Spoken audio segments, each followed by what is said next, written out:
Bulavinaka, good evening and namaste. I'm Vijay Narayan. You're watching Fiji Village Straight Talk tonight, and this week, of course, is World Radio Day.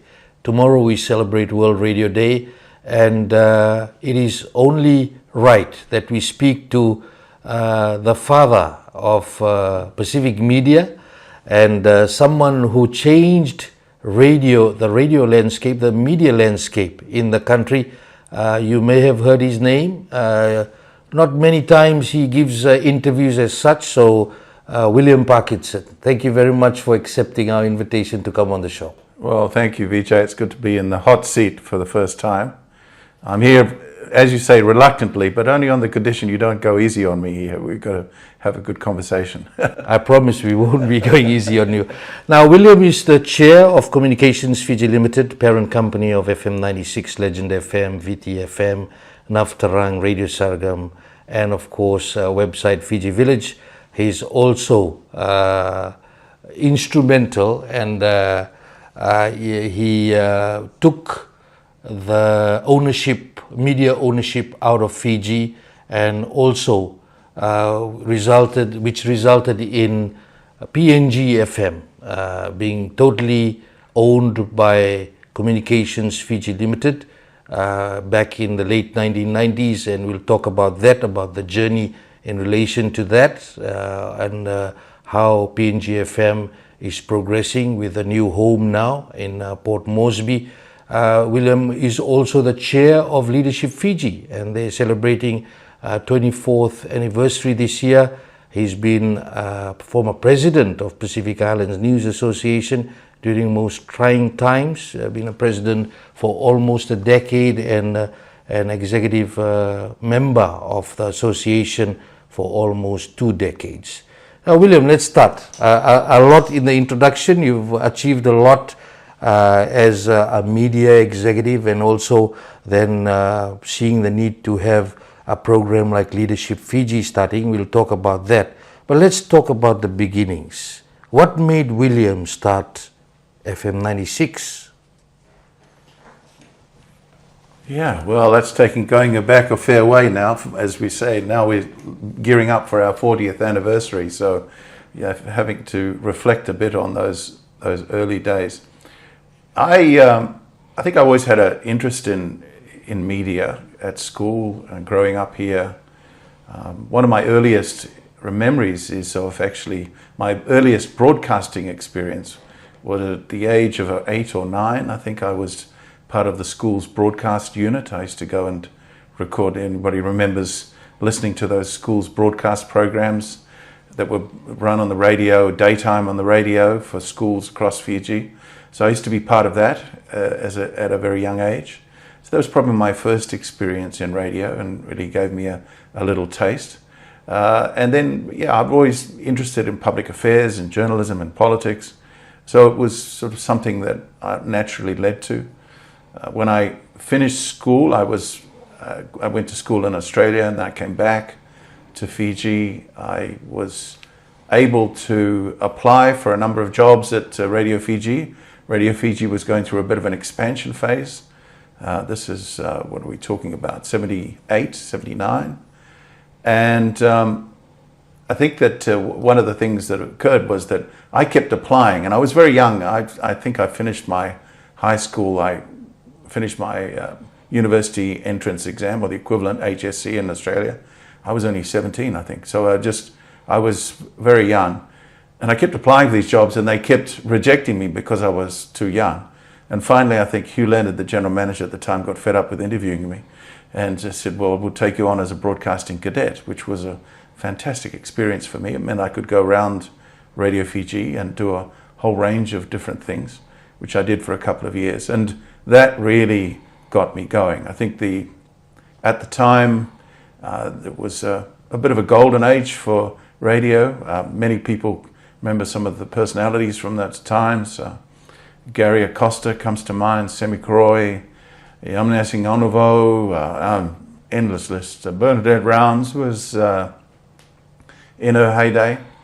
And so all of them were there. And a lot of the young guys at FBC were talking about commercial radio.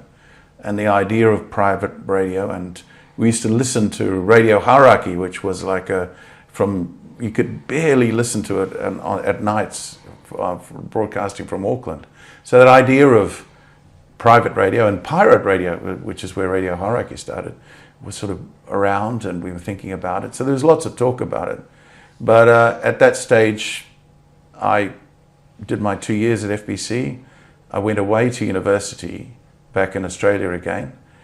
And during that time, the Mara government at the time, the Alliance Party government, announced, was the lead up to, now my date's right, but it was, so it would have been about 76, something like that. They had announced that they would allow private radio. But nobody did anything about it. There was very little action. So I'd sort of thought about it while I was at university. And I sort of thought, well, maybe I can get that right. And I'm just thinking, no, I've got my dates wrong there, because it would have been later than that. Because I finished school in 1978, and it would have been, and I'd been at university. So we're now into the 80s. So it would have been early 80s. Early 80s, yeah. And I could need to check those dates in the future. But the point is, they announced that they would allow it. Not many people did very much about it. I thought about it while I was at university. I started to plan for it when I was in my final year of university, and started to research and work on it. I started to meet various people, including Matt Wilson, who was very involved in the early days of Communications Fiji Limited, and for a long time after. And we just think, well, is this possible? And so when I finished university, I really started to work on it and put this dream together. And finally, we're able to we put a proposal through. And so now we're talking 83, 84.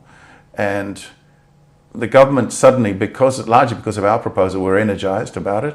And you were at the age of? I think I was 22, 23, something like that. And so I was naive enough to think I could do it. And we put proposals to the government. The government responded at the time. I remember figures like Ratu David Tongnivalu, people like that, who were very supportive. And ultimately there was an open bid and we won the open bid. And then we were able to get things going. It was I used the word naive earlier. I know Matt, in many of his comments, used to describe me as, he used to use the word bumptious, which is an extraordinary word. It means sort of young and arrogant, I think. And that was true. I was very young and arrogant and fearless. And I think sometimes that's necessary at those times. You plunge into things that you think back Maybe now. if you knew the unknown, you wouldn't have done it. Oh, absolutely. I think back now and I think I was just absolutely crazy. But we thought, we were invincible, and we tackled this challenge. Opening ultimately Suva's FM 96, as you mentioned, just covering Suva. It barely got to Pacific Harbour that early days. I think I'd like to also mention at this stage that with Matt, as we got the license and the momentum gathered, we were also very fortunate that Harry Punja came on board as an investor and later chairman of the company for a long period of time. And he really added a tremendous amount of experience and knowledge and mana really to the whole project. Suddenly people took us a little bit seriously when Harry Punja became involved. And so, that started the whole ball rolling. First ever 24-hour radio station, first ever FM radio station. We needed to get new radio sets to listen to FM, because prior to that it was only AM radio? Well, FBC were broadcasting in FM here in Suva, and they used to use that. I think they used it as Radio Fiji 3. So they did do a little bit of FM broadcasting, particularly of English programming. But yeah, it was the first one going 24/7, and that was exciting. That was very exciting for everybody. This idea that you could have a radio station that never stopped. Certainly challenging for us in those days. No computers, or I think we had one computer which ran our advertising traffic. And you did some early announcing as well? Well, I had to on occasion, because obviously there was no, nowadays, there are times when you can automate and do things, and we were on a very small team, very young team, some of whom tended to occasionally spend too much time in the nightclubs and not turn up for the midnight to dawn show. So I would have to turn up and do the job. Do the show. Yes, there were those times in the very early days of FM 96. And so, but there were fun times, exhausting times, but lots of those types of challenges. William, the introduction of FM 96 changed the media landscape in Fiji. From your perspective, what were some of the groundbreaking changes? Of course, then Navtarang followed in 1989, and then we had Viti FM in 1996, then we had Radio Sargam and Legend FM. I'm glad you got all those dates, because I'm not good on the dates. I was lose too track. Many stations. I think that, we bought a commercial style of radio and programming, which was and I'll go into some technical terms, but rotating the latest music, playing and trying to bring that sort of style of commercial radio that people were familiar with from Australia and New Zealand into Fiji. And so that sort of rocked things up. The fact that there was this bunch of young people who were doing this when our average age was, we were all under 30, I think at the time, and taking on this challenge, taking on a challenge of Radio Fiji, which was obviously commercial as well, and very competitive. And it was, that was a huge challenge in itself. So all of those sort of things really shook things up a little bit in Suva at the time, and it was only Suva. And it really got people thinking about things and things moving. What were some of your immediate challenges starting off FM 96? Well, one, we were very young. I was very young. I had to learn everything really from scratch, and we had a lot of help from friends in the radio industry that I'd come across, and I learned to be able to persuade and bribe friends who I'd met in Australia and New Zealand to come over and help us, often for just because they could come over and spend some time in Fiji. And they were very generous with their time and helped us and trained us with their support. There were many of them. We had support from an engineering perspective. I was fortunate that I'd met a new long-time family friend, Richard Lucas, who came on board and really helped us from an engineering perspective early on, because there were lots of lessons there that had to be learned. So all of that was swirling around as we just tried to keep the show on the road, and that was the challenge. There were simple things like, for example, there was no internet. There was no. We had one computer, so the world news we had to transcribe from Radio Australia on a shortwave radio.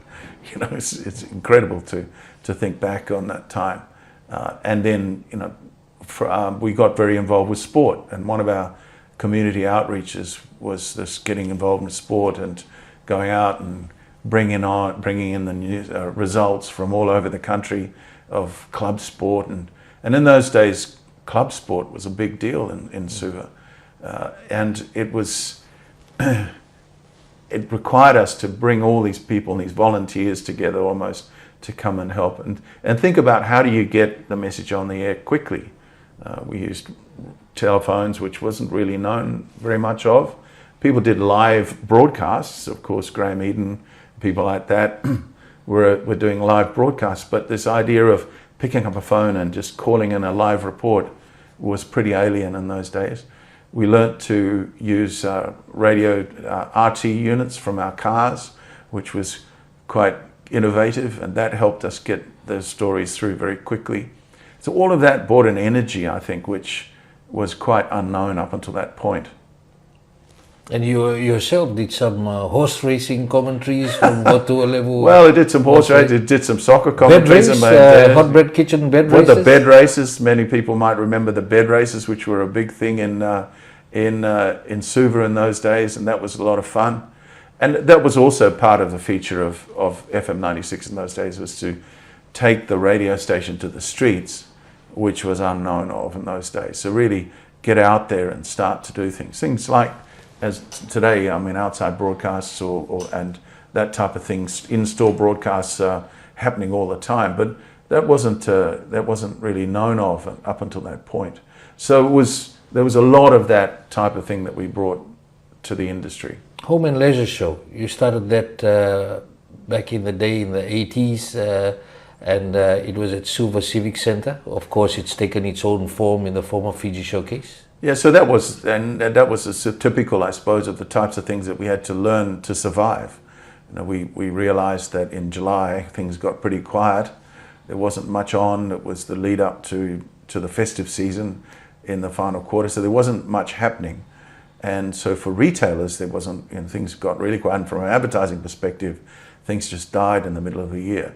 So we were thinking about how do we build some action, how do we build some traffic, and that's where I came across this idea of building a show, and we started with that idea of the home and leisure show. So booths, people could display and sell things, and that was a new idea for Suva. We very quickly outgrew the Suva Civic Centre. We had to move to the National Gym. Then fortunately, of course, the arena was built, which allowed us to grow even further, and so Showcase was born. And the story of Showcase, I think, is fairly typical of the types of things that we've done over the years. We started small, we've explored an idea, and then we've steadily worked on ways to grow it, and incrementally just grown it into what it is today. So people look at Showcase today, but that's a lot of many years in the making to create a brand like Showcase. So ahead of its time, but you needed to keep radio alive with all these other initiatives. If not, you may be in a different situation by now. Well, I mean, and let's face it, we had to pay the bills, and so when you're an entrepreneur, and I often get a little bit upset when people talk about business people, and usually people have not tried to start their own business, and they're critical of so-called rich business people. Or profit is a dirty word. Profit is a dirty word, which is a very common one here in Fiji, and I often talk about that. And what they ignore is the years and years that entrepreneurs have to go through to build those businesses, in some cases generations in Fiji. As we've seen, when we look at the great big Gujarati businesses in Fiji, they all started several generations ago, often with one founder wandering around the streets with a suitcase full of goods, selling door to door. And the hard work that goes in to building an organization is something that's always underestimated. And your first fear is, how do you survive? And that drove a lot of that innovation in those early days. It was about saying, we've just got to pay the bills this week, and how do we do that? And what ways can we come up with to help keep everybody on the payroll? William, FM 96 hit the airwaves on July 5th, 1985. And less than 2 years down the line, you're struggling, trying to make sure that you accomplish your dream of running a radio station, the radio station of today. Then we were hit with the first coup in Fiji, May 14th, 1987. How did you deal with the situation at that time? Well, yes, we'd struggled, and we started to expand the station. So we were fortunate in the sense that just before the coup in '87, we launched transmission in the West, and I think that gave us a level of scale which allowed us to survive through that very difficult time. And in fact, I think it was one of the few official functions of the Bhavandra government was to come and open a radio station in the West. And so literally, I think it was a couple of weeks after we opened that I remember because I took a short break in New Zealand after we opened in the West, and I came back, and literally that morning, my first day in the office, the 87 coup took place. I mean, it was a trauma. I mean, Fiji was in shock. You know, we didn't know. Nobody knew. Nobody could believe it. Nobody knew how to respond. All the advertisers just immediately cancelled. So from a financial perspective, it was extremely tough. But one of the first lessons we learned from that was that, you know, turbulent times bring opportunity. One of the things that did occur in the 87 coups was that we were fortunate that our news editor at the time, Sam Thompson, was actually sitting in the parliamentary gallery as it happened. He rushed to a payphone downstairs in government buildings, and phoned through the news. Because we were kind of the minor player at the time, everybody forgot about us, and the military and others were focused on FBC, but we'd broken the news. So that fact that we were able to break the news and to continue to, during that period, broadcast an independent viewpoint. The FBC really shut down, as I recall. They were still on the air, but in terms of news coverage and things like that, they were very careful. And so we were able to really build for ourselves a reputation for being independent. It gained us an audience. And so from that perspective, it was a huge opportunity. And once everything calmed down, we started to see that there were a whole range of opportunities that started to emerge. And the most important one was that the Hindustani-speaking community, the Indo-Fijian community in Fiji, lost total faith in the Radio Fiji and in the government, with good reason. And they were looking for somewhere to go to, and Hindustani radio was where the money was. The real money in terms of advertising has always been, and still is to a certain extent, in Hindustani radio. And so the opportunity came to launch Radio Navtarang. And not only was it from a perspective of getting the audience, but also a number of key staff, people like Anirudh Diwakar, were open to coming across.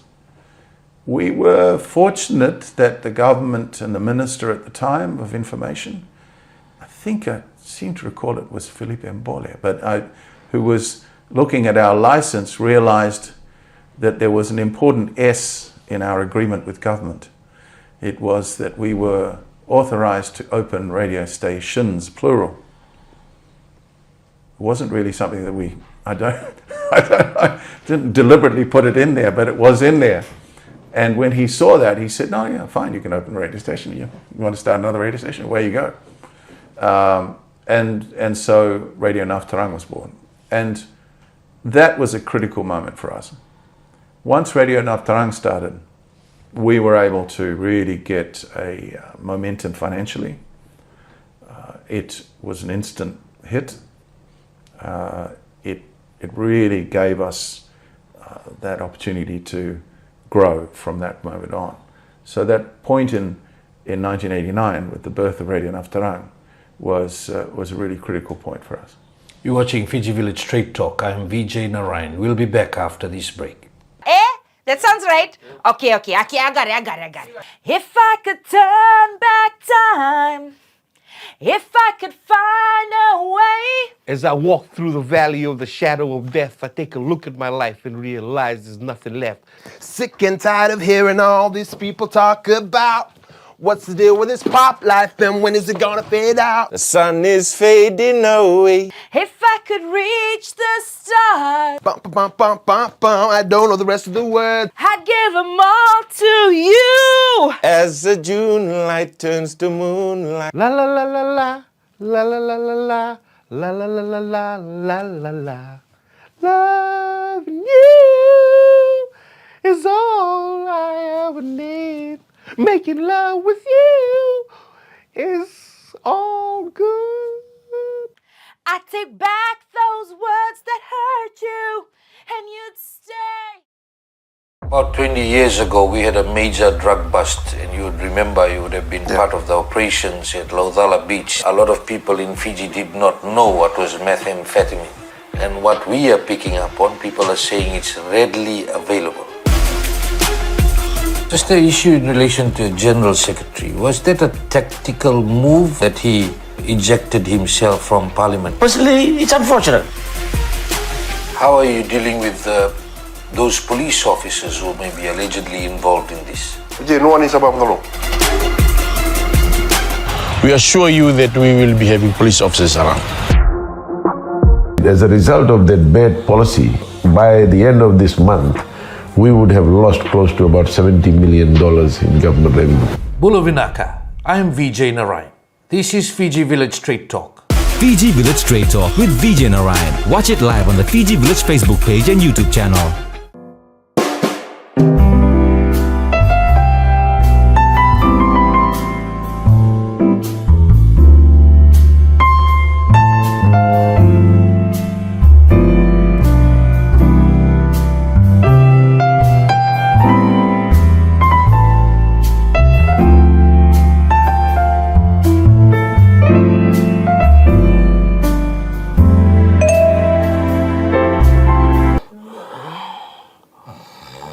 Demis,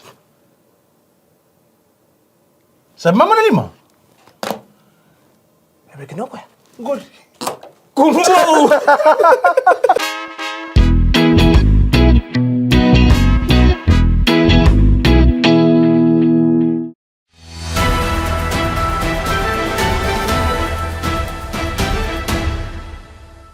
Welcome back. You're watching Fiji Village Straight Talk. I'm Vijay Narayan. Our guest tonight is the Chair of Communications Fiji Limited, William Parkinson, who's also the Chair of Leadership Fiji, which is celebrating its 24th anniversary this year.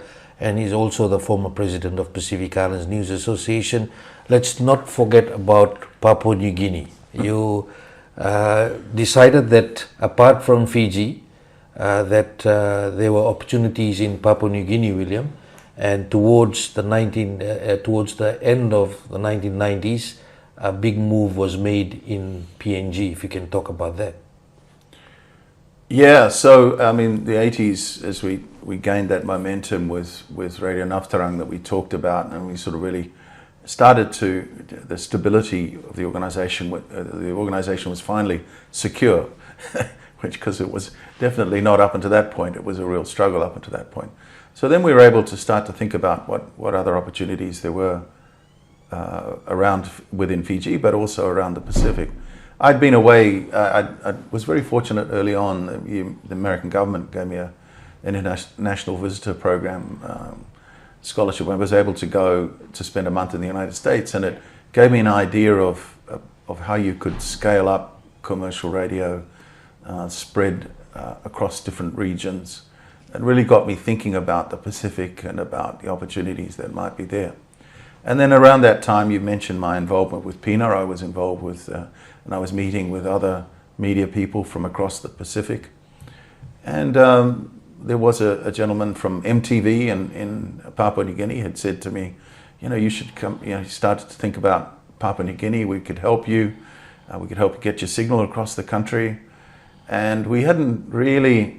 but we didn't really pursue it. We were also in the early 90s looking at television in Fiji. We were actually very involved in the bid for the first television license. Much of the structure for Fiji TV today is based on our proposal to government, which we put together with one Lyson Ngarise, who was the CEO of Fiji Development Bank at the time.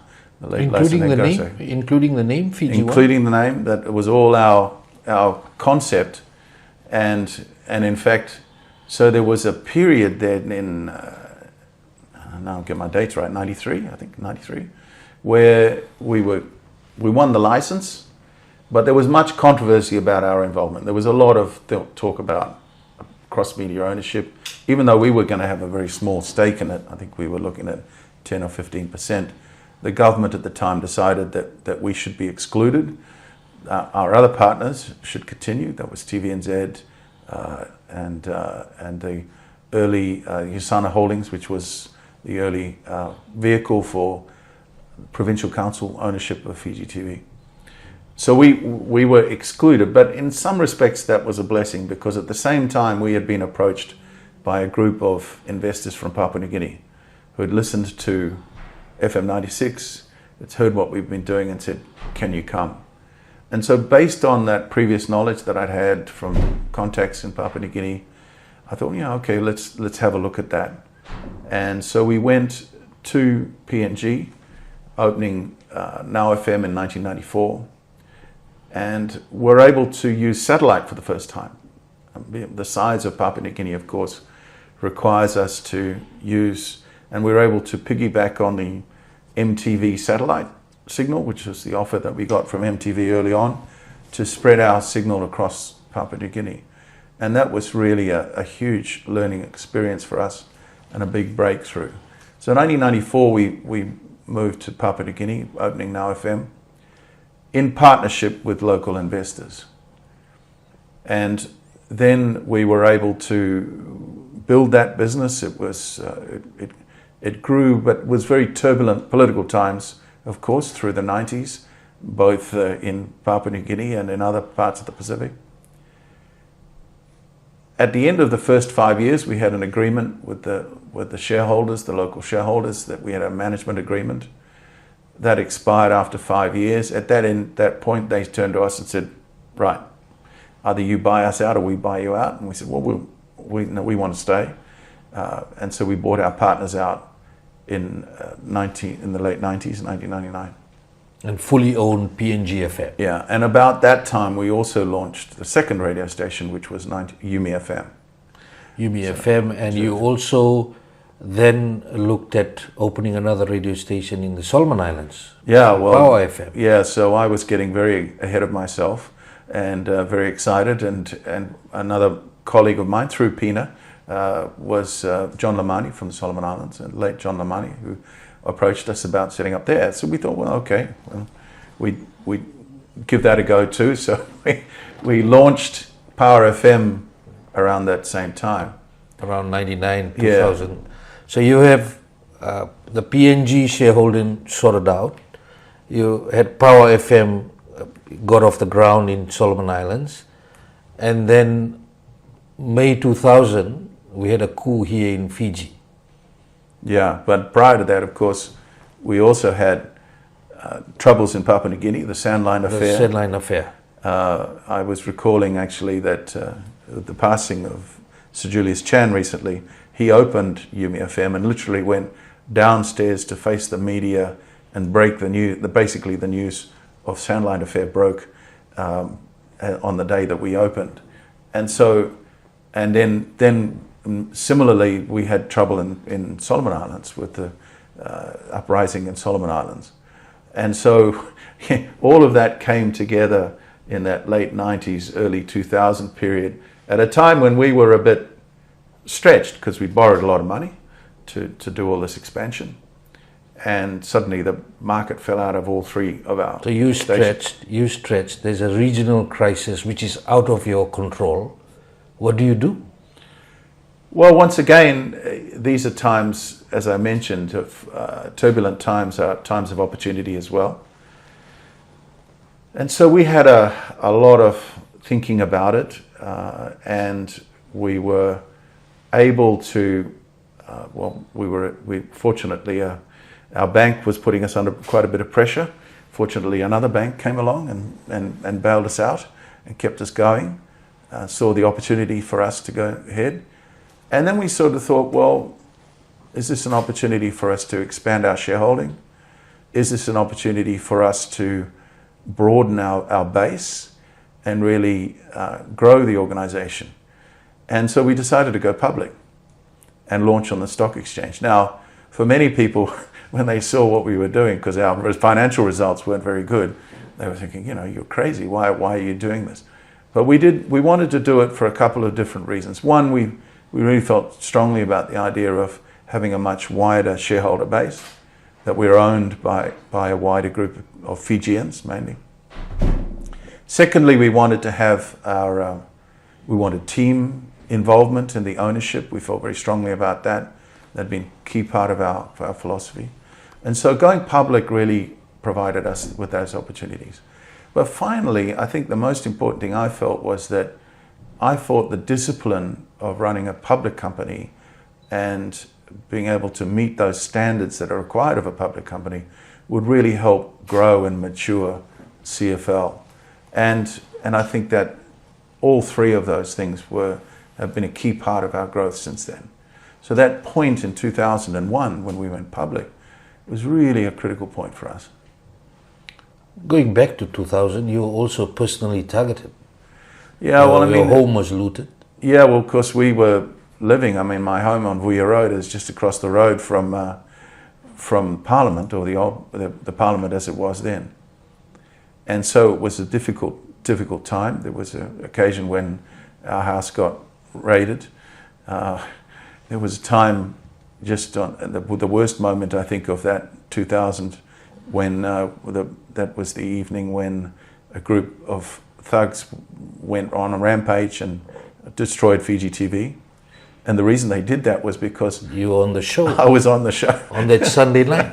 I was as president of PINA sitting on the show and talking about media freedom. I do recall it was Chone Dakavula, I think, who was sitting with me and he went into a bit of a really aggressive attack on George Speight and his supporters, and that provoked that attack.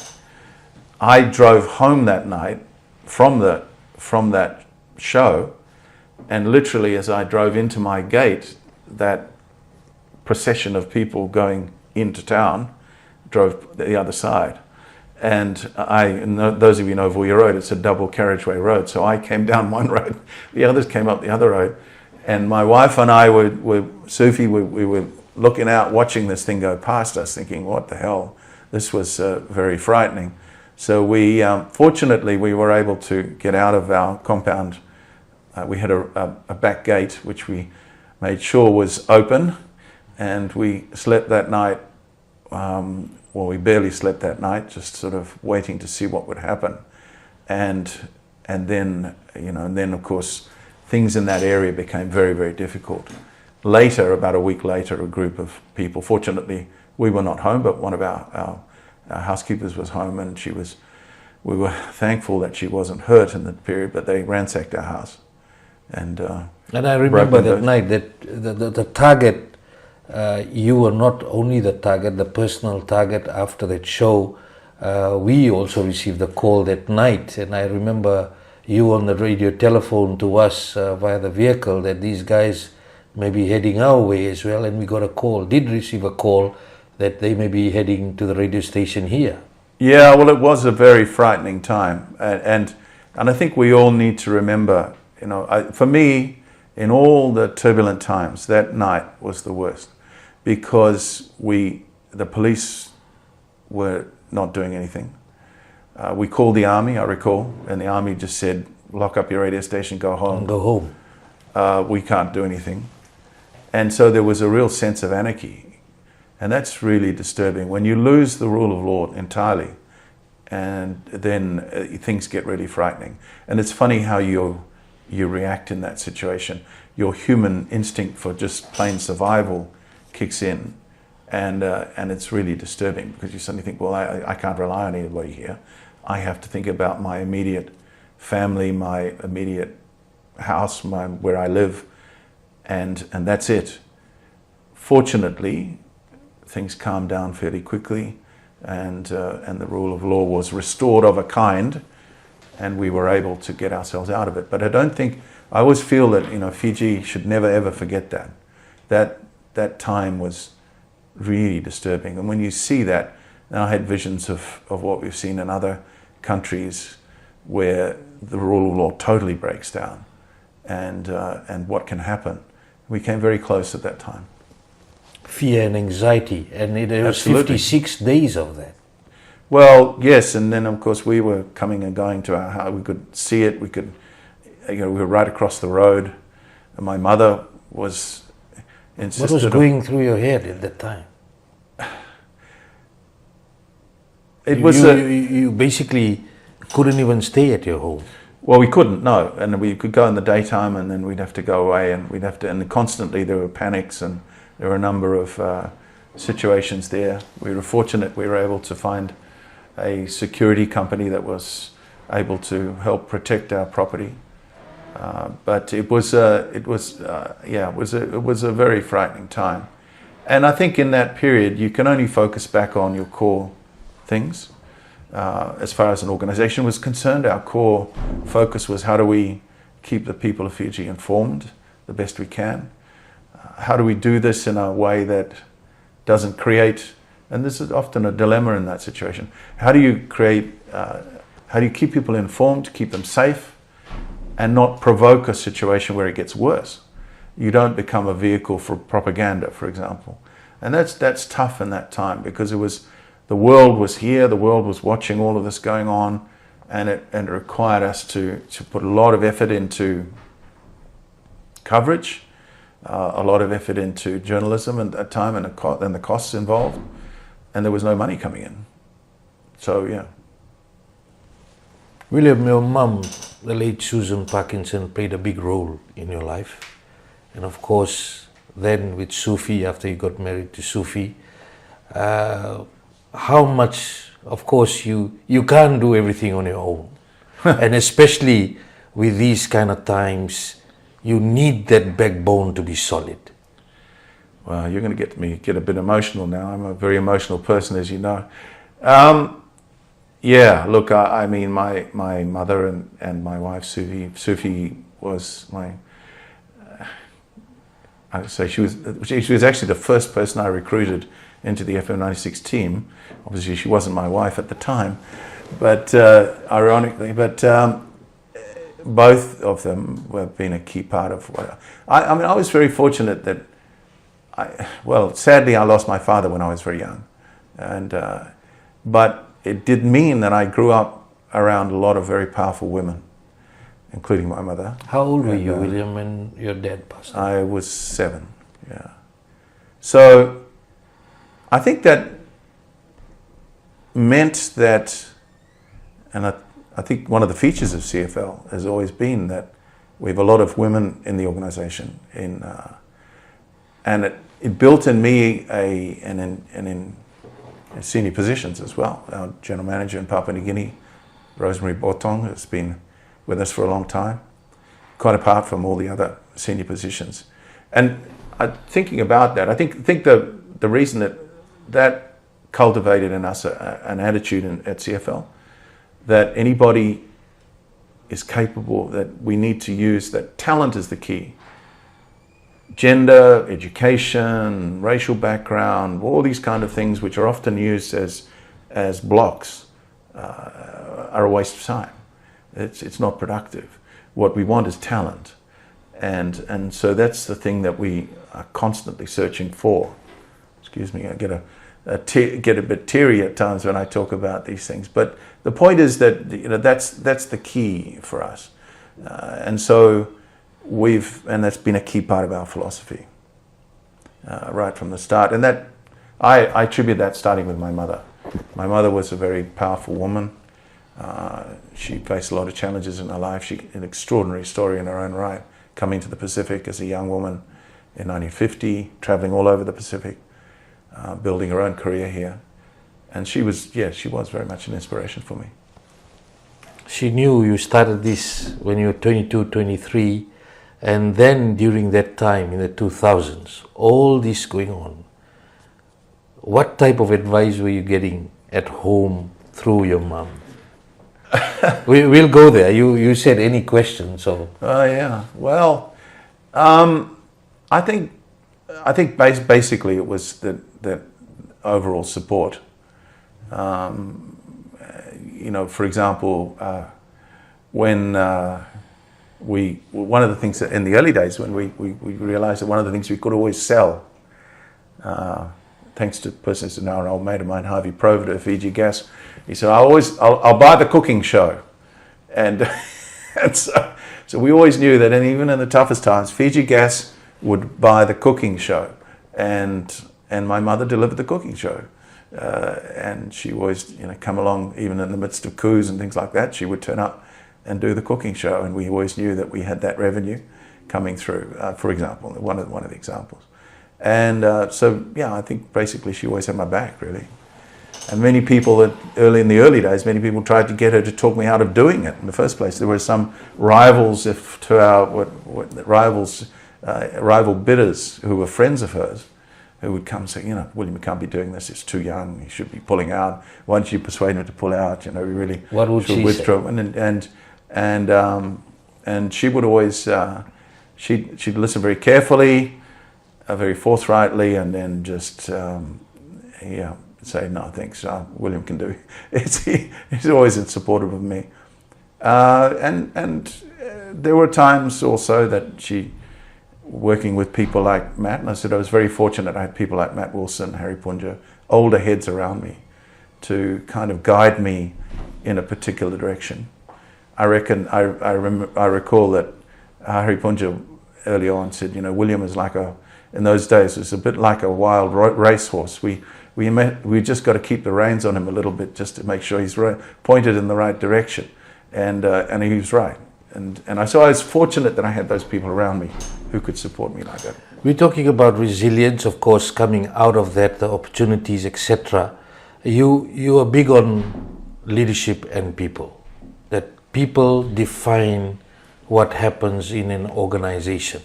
You've had your formula from when you're very young, and things moved. I mean, some of us are beneficiaries of that, of course, with advice and mentoring and guidance that has happened over many years. But that thinking of making sure it's not just talk, but in action. How did you make sure that you maintain that core values? Well, I think early on I realized, in fact, we were talking earlier about having to turn up and do the Midnight to Dawn show as the managing director. And I realized early on that I couldn't do that and run the organization. And so I had to very quickly say, how do I motivate people to feel a sense of ownership of the organization, that they'll pick up the responsibility for these things. And I realized that I couldn't build the organization if I didn't grow that sense of ownership within, and how to do that. And I had to do a lot of thinking and reading and seeking of inspiration across different organizations. There were a number of books that I talk about often, which had a big impact on me in that time. Just reflecting on how do I create an organization that is self-sustaining, that doesn't require me to be there 24/7 answering telephone calls and dealing with crises. Because if I can do that, then I can grow the organization. So it's a very simple idea. And then I very quickly realized that, well, the way to do that is to grow an organization that is built around ownership. And I like to use that term because we can talk about actual ownership, financial ownership, and there is an emotional ownership as well. That must come with rewards. And those rewards come from me being able, and the first reward that people get from that is be able to say, I have an idea, I want to do this, I'm going to be able to do this, and you will support me in that process, and I'll be able to go ahead and just do it. And so we created an environment where we could explore that. And I think people responded to that. Lots of people responded to that. Obviously, also there have to be financial rewards. So early on, I realized that I got ideas from other radio organizations, and particularly one in New Zealand, where they had a very innovative profit sharing scheme. So we started that, where people could see the rewards. A percentage of profit goes immediately back to the team on a quarterly basis, and we still do that to this day. So that the team know that they're getting rewarded emotionally, they have a sense of ownership of where this thing is going. They're also rewarded financially. And so when the tough times come, we all work together on that. That's an interesting, and it was, yeah. In the turbulent times, of course, one of the things, and bloodstream of commercial radio is advertising, and if advertising gets affected, of course, then the money is not coming in. Have you thought of the situation back at that time? Because at that time there was also uncertainty about a lot of people did not get paid in the country because of businesses just closing down and people not knowing whether their salaries would be coming into the bank accounts. How did you make sure to give that a top priority? Well, very early on, one of our golden rules at CFL, even in the toughest of commercial times, and anybody who's been an entrepreneur will know, you hit these cash flows. Cash flow is king, and at times cash can be very hard to find. And I set a rule that I said there will never ever be a situation where anybody at CFL will ever be able to go to a bank and find that they haven't been paid. And so even if it requires shareholders and largely myself or other shareholders, there have been times when we had to dip in and put more money in just to make sure that people got paid. And that was the absolute critical thing. So I think that builds that bond of trust. And that's the start of it. That team members need to know that they are respected, that they will be paid no matter what, and no matter what the difficult times are, they can rely on that. And then you can build that trust from there. And I think trust is the key word in that. I always feel that when you're trying to build that sense of ownership, you need to build that sense of trust as well. The team need to feel that they can rely on you and they trust you. And that requires you to lead by example. Number one, make sure they get paid. Number two, that's a fundamental. Number two, that in times of trouble you're there and that you're leading from the front. And that's been a key part, I think, both for myself and for the rest of the team. Recently, I was reading a book by a guy who I'm a big fan of, Simon Sinek. He's written a book called Leaders Eat Last. And it comes actually from the Marines a concept from the US Marines. Ironically, that has actually been a philosophy in CFL for many, many years. When we have our staff lunches, the management team know they eat last. That's always been our philosophy. And so that the team comes first. And that's the critical part. You're watching Fiji Village Straight Talk. I'm Vijay Narayan. We'll be back after this break. Hey guys, it's Penny and I've got some great news for you. I've got a podcast. Up. Don't whack heels. We have a podcast. Isn't that what I said? You didn't say that. You said I have a podcast. There's there's we. Well, when I'm doing all the talking, it seems like it's my podcast. Well, because you are so rude. You're not very demure. You don't maybe give any if you thoughtfulness contributed something, we I would have contribute. like people nice would have enough. actually remembered you. They do remember me. They call me the Berolino anyways. Debatable. That is so debatable. Well, ladies, get it out. We gotta move ahead now. Back. I'm sorry, but who asked you? When were you involved in this conversation? This become a we conversation? Yeah. Because Behind time, we gotta. Listen, no, I don't care. We don't care. Watch if we're behind it, okay? you. Okay? You're here because of us. Don't Let's talk never to us forget like deadline. that. I don't care about you. Let's get a load of this guy. This guy. He really thought. I'm hungry. Go eat. Let's go. Hello, HR.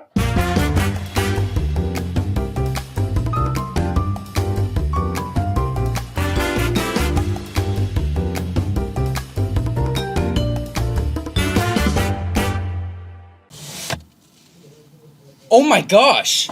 Oh, what's in the box? You're probably wondering, what's in the box? Well, if you must know, it's actually me. Before you call the police, I'm actually an app. The all-new Fiji Village app. Here's an update. See what I did there? I gave you an update. What's new? Well, for starters, I look different. My new layout also comes with stories if you're looking for something short and sweet. I will bring you the latest news on the dot so you stay updated. You're welcome. You don't have to go anywhere for content because I bring the content to you. Not only can you listen to your favorite radio stations, you can also watch online video content. Which reminds me, do you love sports? Well, guess what? With the fijivillage app, you can stay up to date with your favorite sports and scoreboards, no matter where you are. Your #1 news website just got better with an app. Download and get updated now.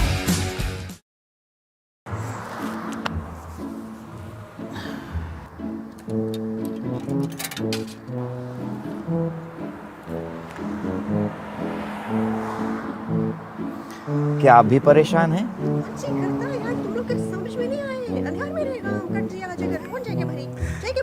क्या आपकी भी life में ऐसी ही tension है?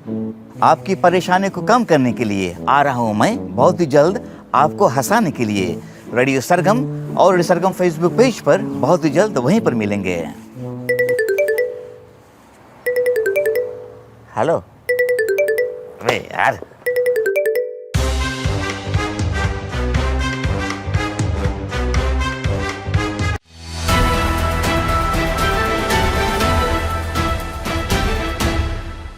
You're watching Fiji Village Straight Talk. I'm Vijay, Narayan. Our guest tonight, the Chair of Communications Fiji Limited, William Parkinson. William, the troubles were not over in early 2000. In 2006, we had another coup, December 5th, 2006, and then no elections until 2014. On top of that, we had a very draconian decree come in around 2010, called the Media Industry Development Decree, in short form MIDA, that resulted in a media council that was information totally disbanded and a new way of running the country, which really targeted the media and of course really targeted independent media. Yeah, I mean, this was a very, very hard, very difficult time. I recall actually I was in New Zealand over Christmas in that period, 2006 and then 2007. And I remember coming back in early 2007 and sitting with my family at Auckland Airport, and I sat them all down and I said, you know, we all need to know that we're going back to a very different Fiji. In the past, we've dealt with this turbulence. We've dealt with the kind of problems that we had in 2000. But we all there was a sense that was short term, that we would find a way out of it, that we would get back to a point of reason and stability. And I really had a feeling with the coup in 2006 that we were heading for a long period of draconian rule. And I was very disturbed by it. I could see it coming, and I knew that we were going to have to really work on how to survive through that, and that, sure enough, came to pass. Yeah. Fiji Village was ahead of its time. Started in 1997, of course. Relaunched on May 19th, 2000, with a coup on the same day, led by George Speight. But by 2006, it was a well-known brand, not just around Fiji, but around the world. Yeah, no, and Fiji Village, I mean, it has now become a core brand for the organisation. It's one of our biggest reaches, matching all our radio stations. And so it's a core part of the organisation. But there's another of these things I talked about, Showcase, but Fiji Village has taken a long time to evolve and grow, and thank goodness we took that very early step into starting a portal website, news portal website as it's called, and we've learnt along the way in building and growing it.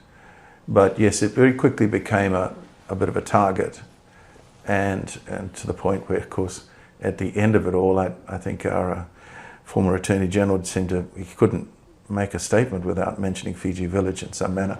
But it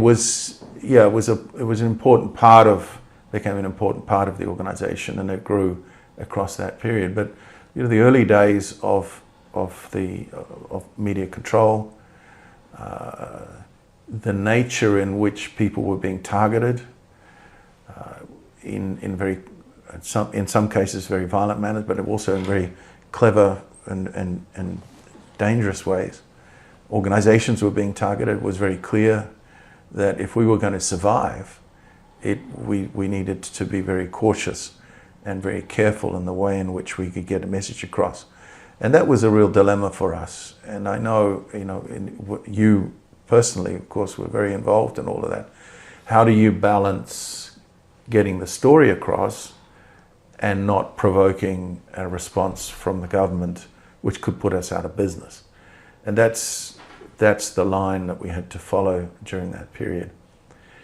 I've always had the feeling, there are some in the media who would choose martyrdom in that situation, to say, well, we'll stand by our principles, and even if it puts us out of business. I always felt that I had a duty to our shareholders, and I had a duty to the people of Fiji to do the best we could to stay on the air. And that was something that was in the back of our mind. So it meant that we did have to make compromises. We did have to be very careful about but we were constantly looking at ways in which we could steadily push back. And that was really the philosophy that we took during that period. And over time, we were able to do that. And subsequent and leading up ultimately to 2016. And the show had to go on, of course, for all our audiences who were relying on, as you said, trusting us to do the right thing. A media decree limited progress and investment. Then there was a spectrum decree which robbed of CFL of its flagship station's frequency. FM 96, when it was reallocated, the frequency given was 96.2. Losing frequencies. On top of that, being forced to go on Walesi, trying to ensure that you continue to remain independent, and the assault continued. On top of that, millions of dollars poured into through public service funds to FBC. Clients being warned not to advertise with CFL. As chair of the company at that time, of course, you battle hardened by that time, 87, 2000, but 2006 was definitely a big challenge. Yeah, no, that was as I said, that was the worst of it. And I think you can only focus in that situation on survival. We were a little fortunate that our investments in Papua New Guinea were there. We're a publicly listed company, so I think that protected us to a certain extent. The government was aware that there was a limit to what they could do, but there were some very deliberate attacks, and the frequency one was a huge and the bigger. The station that had the biggest impact on it was Viti FM, of course, where their frequency 102.8 was taken away from them and given to their direct rival, and they were put down to 90, where they are today, 92.2. And I mean, it really, the audience just, what's happened here? What's gone on? It was a real blow to VTFM, and it's taken us a long time to recover from that. And so quite apart from all the other changes in the frequencies, and the fact that we were told, here are the changes, and I think it was 2 months. We were given 2 months to change. And the question was asked, if you didn't make it on time, were we going to shut down? The government would shut you down, irrespective of you being a major player in the market. So to do that, we had to get equipment. We had to fast track that equipment. We had to figure out how to retune our. It was a complicated exercise, and we just managed to do it and get it done on time to meet that requirement. But it was a real scramble, and that was a huge exercise.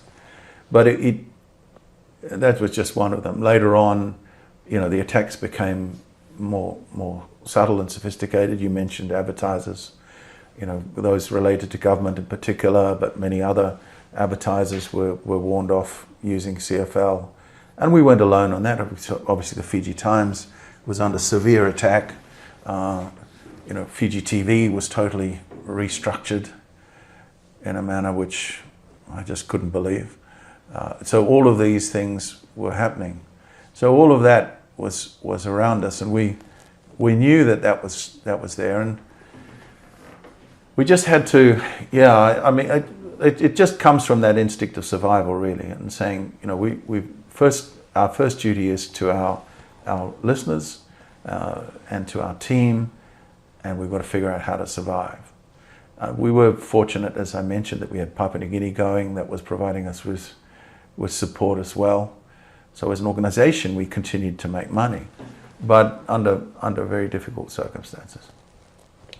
With the media landscape now, there's a lot of opportunities. Technology is at an all-time high with many things happening. We can do many things. What needs to be done now to take opportunities that are available now? Well, lots of opportunities, lots of threats. And when you go back and we look at being World Radio Day, and we start to think about radio as one of the, as I call them, the traditional media. When I started off, we had radio, print, TV. These were very different types of media.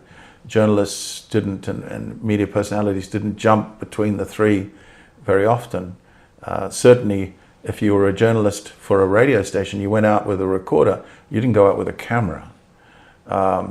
Similarly, I know with the print now, who are doing stuff for websites. So now, and that idea of multimedia journalism was just, that was just way beyond us.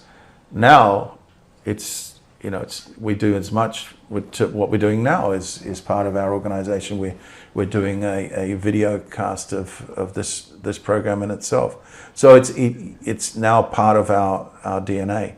So and we are exposed to any number of competitors online, and so that's the challenge. The beauty of radio is that I think that radio is perhaps the most resilient of those traditional media. We're used to operating 24/7, as we've talked about. So the transition to online was quite a relatively easy one in comparison to some other forms of media. And the fact that we'd already made that investment very early on in Fijivillage meant that we'd already built some of those disciplines. But now the jobs of radio personalities, of journalists, is a very different one. It's very exciting, but it comes with huge demands as well. Just the thought that as a radio personality, you are exposed online all the time. That you are, and we now expect of our radio personalities that they are not only producing content on air, but they're producing content online. And then they are exposed to constant comment and contact with their listenership base, which is not something that has happened in the past. And that's great, and it's very exciting, but that comes with some real costs as well, as we have been experiencing in recent times with some really horrendous bullying and intimidation of our team, as we've seen and that's been publicised. And that brings, there's a challenge in itself. William, you've had many challenges.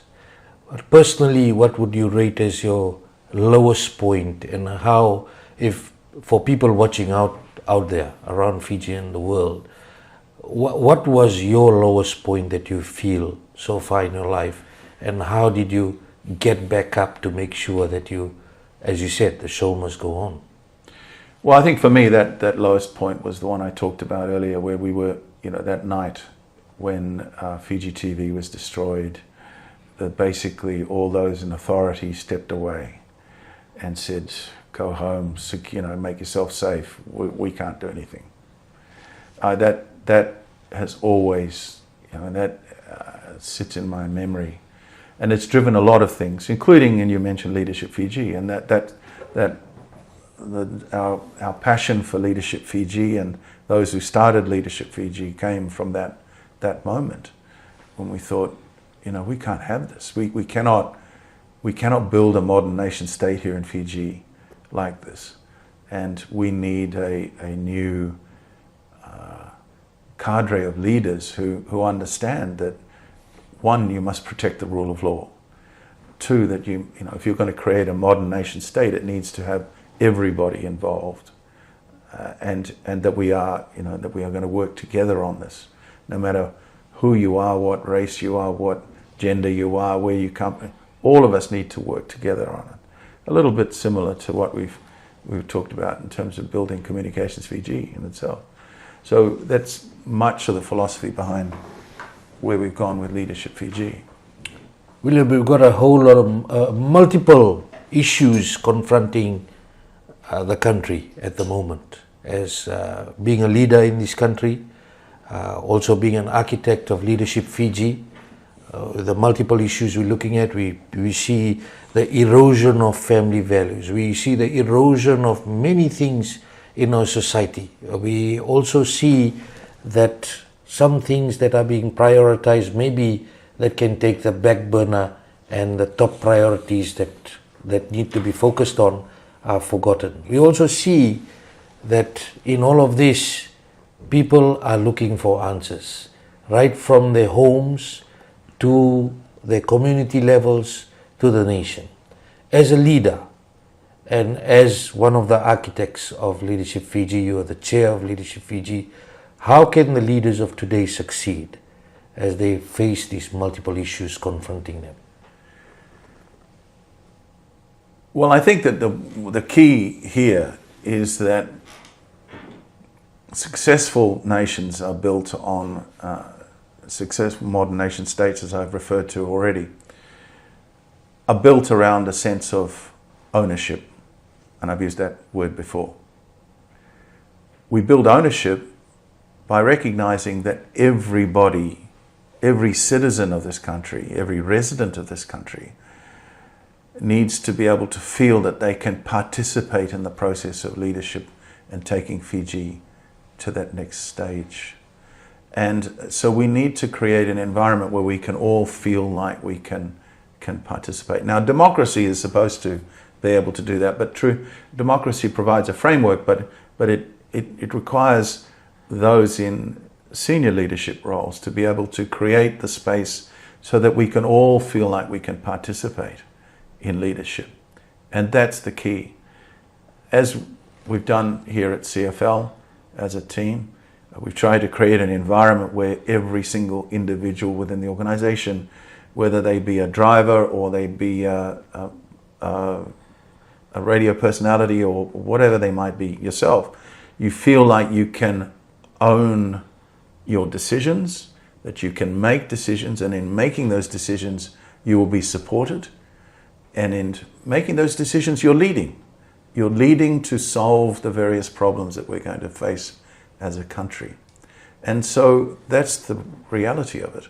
So we need to create a political environment, and I think we've made some big steps forward in recent years towards that, where individual citizens feel supported in being able to make those decisions and lead our country forward.